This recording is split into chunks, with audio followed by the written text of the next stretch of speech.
What's up, everybody? Welcome to Podcast Now. I'm Alex, and in this video, I want to talk about my impressions of Dying Light 2 after around 15 or so hours of playing. That's the amount of time I've played from when I'm recording the video. From when you guys are actually going to see the video, I'll probably have sunk in another 5 or so hours, so maybe 20 plus, 25 hours by the time you guys see the video. So we can definitely, talk in the comments if anything has massively changed. But I want to kind of give you guys just my impressions. I know I've gotten a lot of questions and a lot of people, and I'm honored, by the way. I'm truly honored that people were kind of waiting on me to see, well, what do you think? The reviews were obviously very down the middle, I would say. There was a lot of good things being said in the reviews and a lot of not good things being said in the reviews, and I think it kind of put people off. And I know there are people that asked me, well, what do you think about it? And maybe I'll make my decisions based off of that. So I'm going to tell you about that throughout this video. So let me kind of just jump right in and say that I really like this game. I think this game is very, very good. I do think some of the issues that the reviewers that I saw brought up are true, but they're not as big of a deal to me as, and maybe that's different to some other people, but to me, I've really, I've enjoyed my time quite a bit. This is a game that, to me, I'm just having a lot of fun exploring and being a part of. One of the main things that a lot of people were picking on was the protagonist, Aiden. Now, I haven't obviously played all the way through the story because I'm only, again, like 15 or so hours in, but I actually really like him, and I think in several of the side missions specifically, he's kind of the driving force.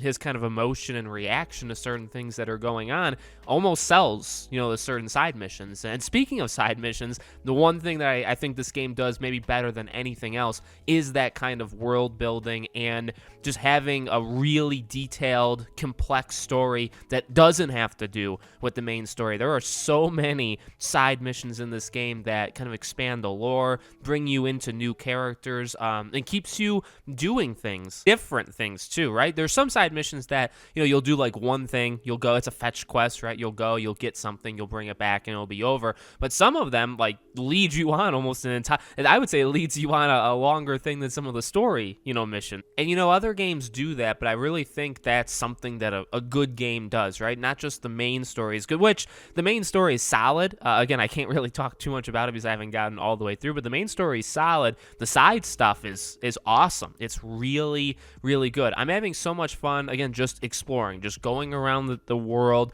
the parkouring. Now, maybe the stuff that you're going to see specifically of me, I'm sure I'll use some trailers, some of my own footage, and kind of mix them. I've been playing a lot off of recording, like I haven't recorded it, and I think I've gotten a lot better, and I think you are going to progress. Like, obviously, the skills that you're going to earn throughout the game, which, by the way, leveling in this game, very slow, but I kind of get it because of how long the game is.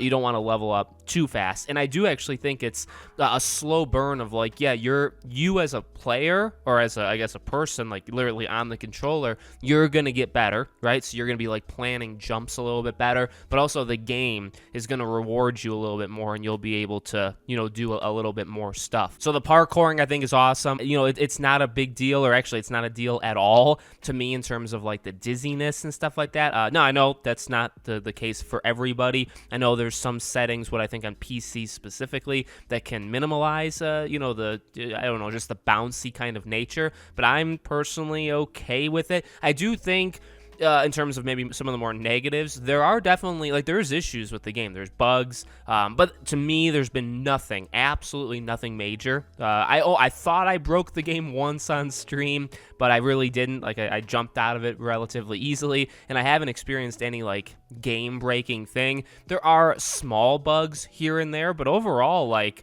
I don't know, for how big the game is and just how much stuff there is always going on, there's nothing like Fallout 76 like. There's nothing, any of these games that come out just completely broken. I haven't personally experienced any of it. However, there are game issues. A lot of times, like the jumps, it's very specific if you're not looking in the right direction, because in this game, because of the parkouring, if you're not looking or angled just the right way, the game will think you're going to try to do something else, and then it won't place your jump and then you'll end up, killing yourself, or you'll end up missing a mark that and when it's parkour and when it's supposed to be fluid and kind of jumping from one thing to the next, that can almost ruin it. So there's definitely issues like that, almost like Assassin's Creed. Remember back in the day of like Assassin's Creed 2, Brotherhood, 3, Revelations, like that era where you would jump the wrong way and you would jump off the tallest building in the game and die. There are things, I would say, a little bit more like that. The combat, I think, is really good. Like I played Dying Light. I played it a long time ago, and I didn't play it all the way through or anything. I'm really a fan of the combat. It's difficult, but it's kind of like minimalistic. There's not too much you need to know, and again, it builds a little bit over time, or I guess it continues to build and compound. But I mean, you'll be facing like a group of 3, 4, 5 enemies, and that's kind of enough. Like if you face a group, I faced a group of 4 enemies about an hour before I recorded this video, and it took me like 3 tries because of how difficult the enemies are. So it gets a little repetitive, but again, you're learning new moves, and you're getting higher weapons with higher power and stuff. So I personally like the minimalist kind of approach almost to combat. One thing I want to say out loud, just so I don't forget it, one thing that really impresses me about this game, besides the side stuff and visuals and parkour and a lot of the other stuff that this game really excels at, is the difference between day and night. It was a big thing, obviously, that they had talked about this game leading in, but you really, really see it when you're playing it. It's literally, I don't want to say it's a different game, when it's like sunny out versus when it's night out, but like, it just makes it so that the game evolves and changes in such a unique way, but like offers you just a new, a new sense of like doing stuff. So like during the day, you can do everything during the day or at night. It's just certain things are blocked off, right? Some missions you can only do at night, etc. But it's incredible how much things are different between between the two. During the day, you're gonna see a lot of people outside. You're gonna see people even like having conversations. At night, it's like it's a war zone. You'll have like your UV areas on different rooftops. There'll sometimes be people. Then there'll be like just random events that are happening on the streets. I love it. I love how different it is, but it's still like it's the same game. But like the approach you have to take in this game when it switches from one time of day to the next is insane. Like it's a big mental shift you as a player has to do, and I really don't know many other games that do it better. You know what I mean? Because you have to plan it out. You'd be, I'll do missions during the day, and then at night, maybe you could sleep through it. You can kind of like skip them, but sometimes you don't want to. You gain extra XP when you're doing stuff at night, so it actually does pay to do stuff at night, but it's really, really good. And I guess final thing I do want to say too, in terms of a positive, and also like world building, we've talked about side quests, but in that world building, these different civilizations and factions and stuff that they've built in this game is like awesome. You know what I mean? There's just when I talked about people just doing things, again, this is an open world that actually does feel like it's living and breathing, because you'll see people out doing things.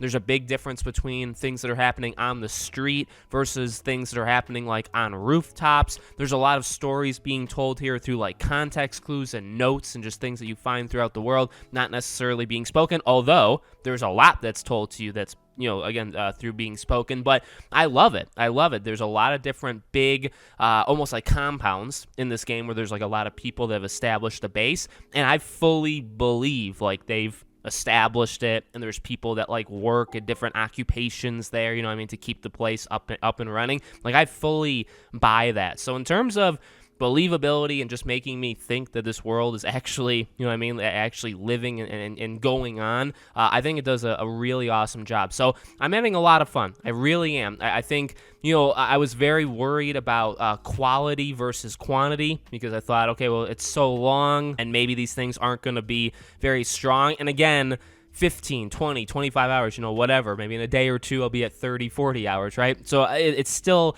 too early to tell, I think, fully. But one thing that I feel like I've noticed or understood is, there is a lot to do in this game, and at least my initial observation is it's not there is definitely throwaway stuff, and there is stuff that's a little less thought out than others, but I think overwhelmingly there's a lot of building, there's a lot of just I guess thought, right? There's a lot of like meaning in these side quests. You're always working to do something in terms of, you know, getting ability points or whatever, and upgrading yourself, or getting better weapons, or crafting, or buying, or selling. Like, you're always working to something, so it's not really thrown away. So I really think it could have been so much worse. Again, as to the critics' thoughts of Aiden or the main story, I mean, I can't really say too much right now, just because I haven't. Right now, I like the main story, and right now, I like Aiden. I actually really like Aiden. I don't know, maybe he just doesn't evolve into anything, but right now, I like his character. So we'll see how it goes. But let me know what you guys think in the comments below. Make sure, as always, you guys are subscribed to the channel. Hit the bell icon so you guys know when all these videos go up. I will, if you guys want me to, make more Dying Light 2 videos. Maybe do a full, proper review once I've played maybe 50, 60, 70 hours of this game. We can definitely do that. Let me know what you guys want to see in the comments. Thank you all for watching, and I hope to see you all on the next video.